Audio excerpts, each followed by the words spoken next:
Bonjour à tous et bienvenue dans ce nouvel épisode du Jardin, un podcast littéraire.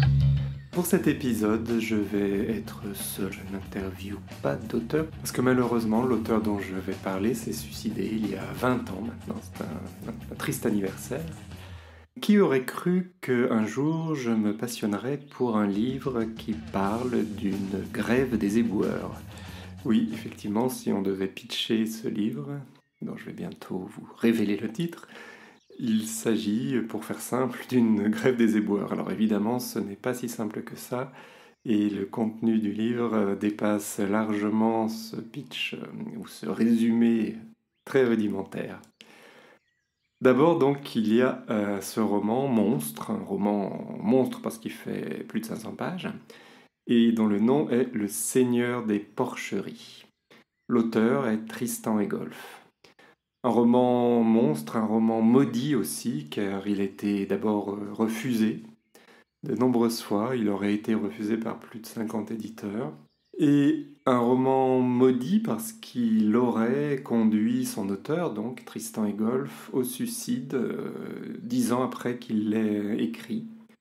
Alors c'est une hypothèse, bon, évidemment, quand on analyse les causes d'un suicide, elles sont souvent complexes et c'est certainement pas une cause comme ça, une seule raison qui l'a conduit au suicide, mais en tout cas, bon, il aurait peut-être déployé tellement d'énergie, mis tellement d'efforts et eu un succès tellement fulgurant avec ce premier roman que le deuxième et les troisièmes étaient trop difficiles à produire. Et bon, c'est une hypothèse que ça l'aurait conduit notamment à cet acte vraiment... c'est dommage parce qu'on a perdu un grand écrivain. Tristan Egolf s'est tiré en plus une balle dans la tête, c'était quand même assez violent comme mort. Et pour la petite histoire, c'est la même année que Kurt Cobain, donc dans un autre domaine, le chanteur Kurt Cobain, une autre star lui aussi, c'est lui également tiré une balle, mais dans la bouche. Bref, bon, tout ça c'est assez macabre. Dans ma rencontre avec le Seigneur des Porcheries, d'abord, il y a une pièce de théâtre. Je veux rendre hommage à cette pièce de théâtre, qui est une pièce magnifiquement mise en scène que j'ai vue à la MC 93. Alors MC c'est pour Maison de la Culture, pour ceux qui ne se connaissent pas. Et donc la MC 93, la Maison de la Culture de 93, c'est le théâtre en fait de Bobigny, dans la banlieue parisienne. Et la pièce était mise en scène et adaptée du roman, donc de Tristan Egolf, par Paul Balaguer et la compagnie En eau trouble. Je l'ai vue en mai 2025. Tout comme le roman, c'était une pièce monstre. Monstre parce qu'elle durait 5 heures, entr'acte inclus, précise le programme, et qu'on pouvait voir sur scène un happening politique et poétique, ou peut-être poétique et politique, comme le clame la page du spectacle sur le site internet du théâtre. J'aimerais lire les mots du metteur en scène, donc de Paul Balaguer, à propos de son travail et du Seigneur des Porcheries. Donc c'est Paul Balaguer qui parle, ouvrez les guillemets. Pour moi, cela a été un choc dès la lecture.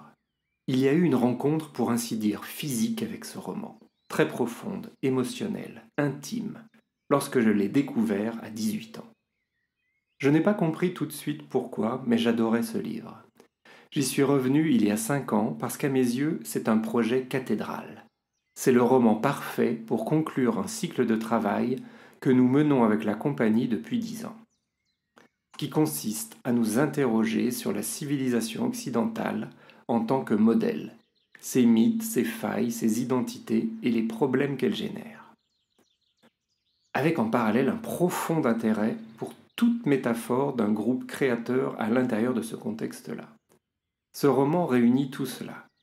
Tristan Egolf, jeune auteur américain des années 1990, punk, blanc, fils d'un mâle alpha absolu, grandit avec une mère artiste et en même temps investi dans des petits boulots, donc, à la croisée de plusieurs milieux sociaux, a eu une intuition fondamentale que l'on peut voir comme une modernisation du mouvement punk, à savoir l'intuition que le système capitaliste patriarcal, dans sa hiérarchisation sociale, dans son mythe profond d'identité, dans son rapport de parentalité, dans sa violence constitutive, conjugale, sexuelle, sociétale, est une promesse de mort de l'humanité.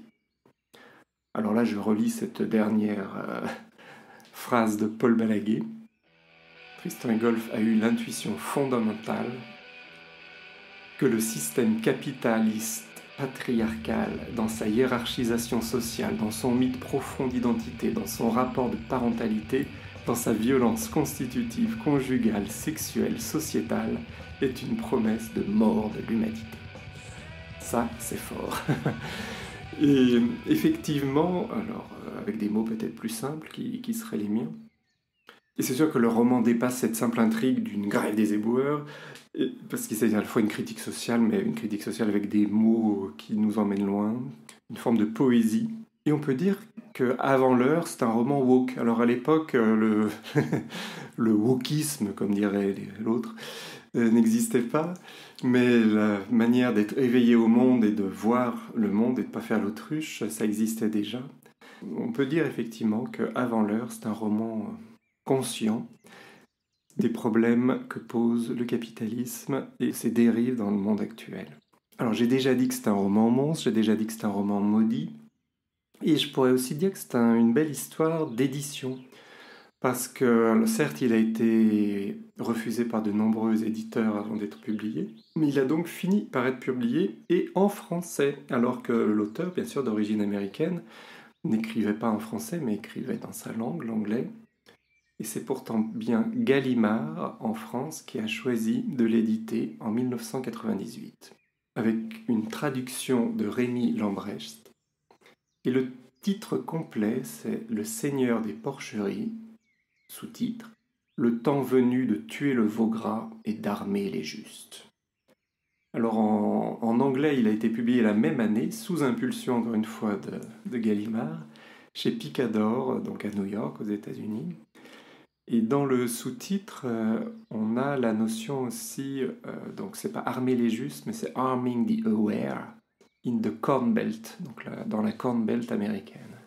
Donc on a un petit détail supplémentaire dans le titre anglais. Puisqu'effectivement, ça se passe dans l'Amérique profonde, la Corn Belt, dans une vallée qu'on imagine, enfin que j'imaginais en le lisant, très encaissé, très loin un peu de tout. Alors les habitants qui sont là se jugent pas loin de tout. Leur tout, c'est leur univers, c'est la petite ville dans laquelle se passe l'action.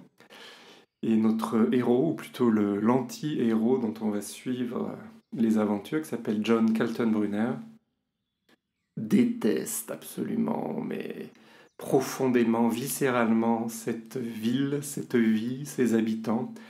Et il faut dire qu'il a beaucoup de raisons de détester cette vie, cette ville et ses habitants, parce que sa vie depuis son adolescence, puisqu'on va suivre son destin à partir de ses 12, 13 ou 15 ans, je ne sais plus, enfin sa prime adolescence, jusqu'à son âge presque adulte, mais bon, il ne va pas vivre vieux non plus, le pauvre garçon.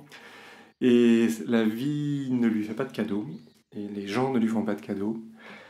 Et c'est vraiment donc une suite de mésaventures qui vont donc le conduire à une forme de vengeance. On pourrait dire que c'est une sorte de revenge book, je ne sais pas si ça existe, comme il y a des revenge movies où les héros viennent tout casser après qu'on leur ait fait du mal. Là, c'est un peu la même chose. C'est quelqu'un qui va tout casser après qu'on lui ait fait beaucoup de mal. Volontairement, je ne vais pas rentrer dans les détails. Et des détails, il y en a beaucoup dans ce livre, puisque, encore une fois, le style de l'auteur est foisonnant. Son écriture est très riche. Il y a beaucoup de pages. On va vraiment comprendre les raisons de son malaise, de son mal-être, de sa grève. Et on va suivre aussi tous les événements avec un luxe de mots, une richesse d'évocation, une créativité dans le malheur et dans la merde, il faut bien le dire, puisqu'on va passer pas mal de temps dans des endroits pas très sympathiques. comme on tue des volailles, un abattoir, et aussi évidemment une immense décharge à ciel ouvert.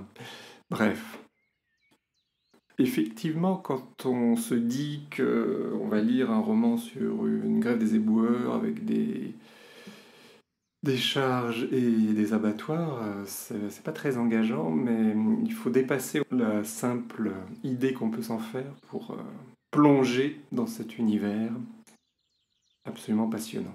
Donc Tristan et Golf, je reviens à l'auteur, il est né à San Lorenzo, dans la communauté de Madrid, en Espagne, puisque ses parents étaient voyageurs. Puis il a grandi aux États-Unis.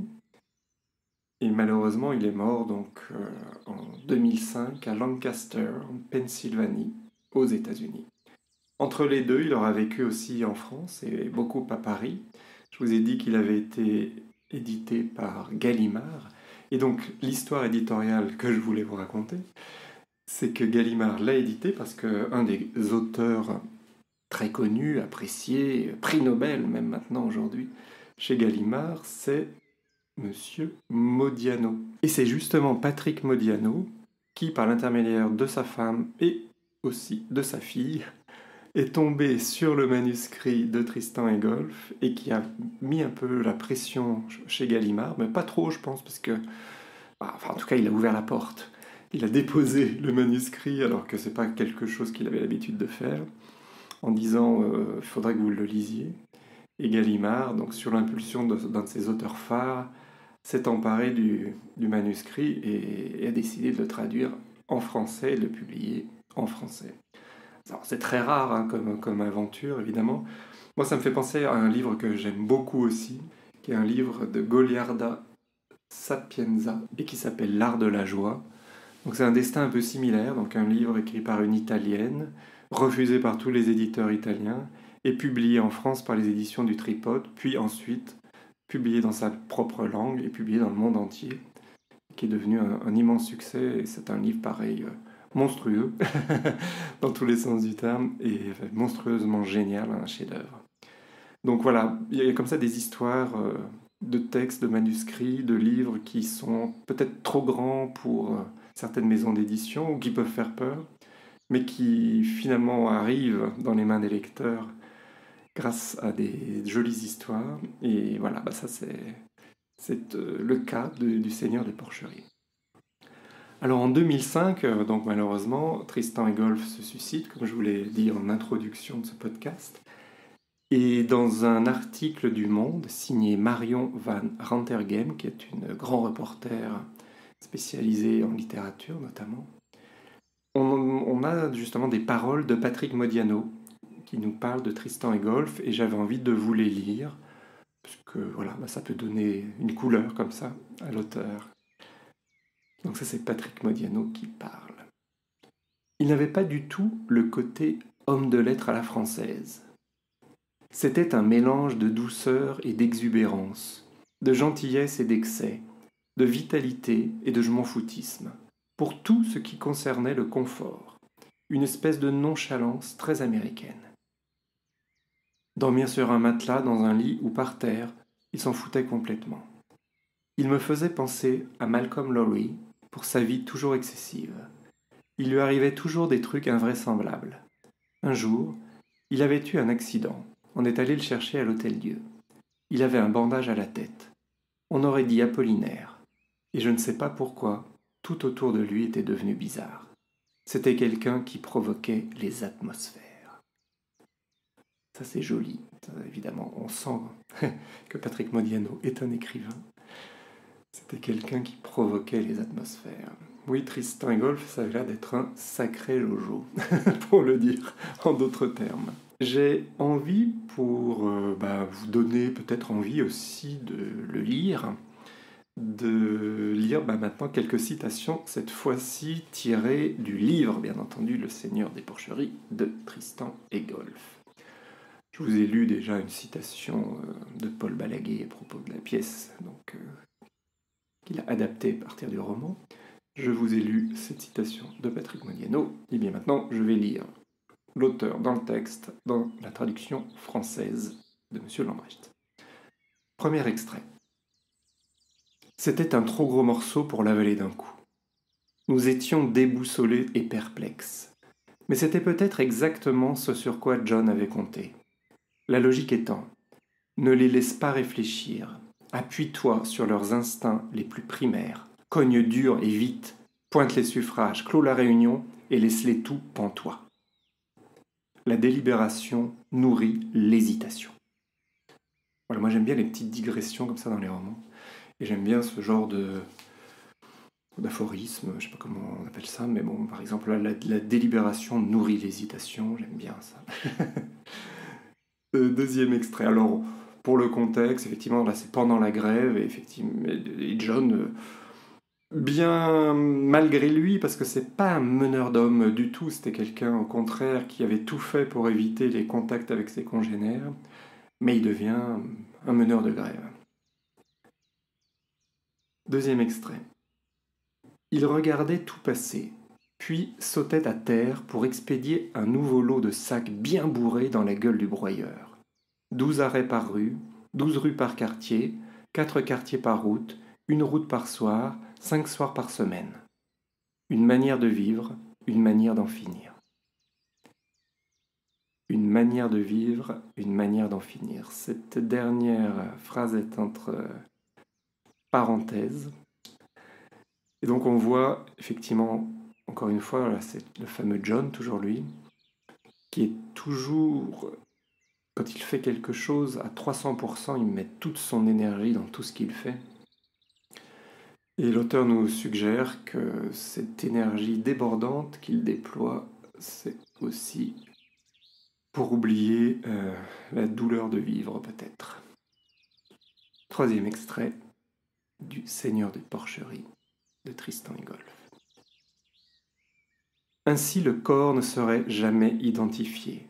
La mort annoncée ne serait pas confirmée, n'aurait pas d'existence réelle. Le passé, ce qui était déjà révolu, ne pouvait accéder à l'existence s'il refusait carrément de le rejoindre. C'était comme d'arriver à accepter sa propre implication dans un soudain accident de voiture. Un instant, vous contemplez le paysage sans un souci au monde. Le suivant, bang! Vous y voilà, écrasé en un tas informe contre le tableau de bord au milieu d'une sarabande de sirènes, de toubibs et de policiers qui tournent en rond autour de la carcasse tordue de votre véhicule. Avant tout, vous vous demandez ce qui a bien pu se passer, mais plus précisément, comment cela a pu arriver si vite. Votre première réaction est de penser « Attends une minute, reprenons le passage, si on peut reculer juste de quelques secondes et refaire la prise, je vais m'en sortir ce coup-ci. » Rien ne peut avoir changé si vite. Aucune baisse d'attention passagère ne peut avoir des conséquences aussi irrémédiables. Mais si, il suffit d'un instant, et on ne peut pas revenir en arrière. J'ai trouvé ce passage très fort. C'est sur, justement, la vie, on va dire. La vie, ces hasards, ces accidents, les chemins qui bifurquent, le côté irrémédiable de certaines décisions ou de certaines choses qui nous arrivent. Et ce côté implacable, que rien ne peut avoir changé si vite, aucune baisse d'attention passagère ne peut avoir des conséquences aussi irrémédiables, mais si, il suffit d'un instant, et on ne peut pas revenir en arrière. On pourrait penser que c'est une vision désespérée des choses, mais c'est aussi, comme les poètes anciens nous le rappelaient, une invitation à accueillir le jour, à profiter de chaque minute qui passe. Parce qu'on ne sait pas ce que la minute d'après nous réserve. Enfin, c'est comme ça que je l'interprète en tout cas. Voilà, j'ai pas envie de vous lire plus. Le roman est très long. Là, je vous ai lu des extraits qui ne font pas forcément avancer l'intrigue, mais qui vous donnent une idée du style, de l'écriture, que je trouve à la fois très belle, très vive, très riche, très... On disait, alors là, c'était pas forcément les passages les plus poétiques, mais on a de la poésie même dans les choses les plus sombres ou dans les critiques les plus sévères. Et je vous invite vraiment à lire ce texte qui est extraordinaire. Cette année, je suis tombé sur la pièce adaptée du roman de 5 heures. J'ai lu ensuite le roman qui est aujourd'hui disponible en collection Folio, qui est la collection de poche des éditions Gallimard. Et le hasard fait bien les choses, car Adrien Bosc, qui est lui-même éditeur pour les éditions du Sous-Sol, mais aussi écrivain, a sorti un livre, toujours en 2025, en avril 2025, et chez son éditeur qui est Stock. Et ce livre s'appelle L'invention de Tristan. Et figurez-vous que Tristan, donc le Tristan du titre du livre d'Adrien Bosc, c'est bien Tristan et Golf.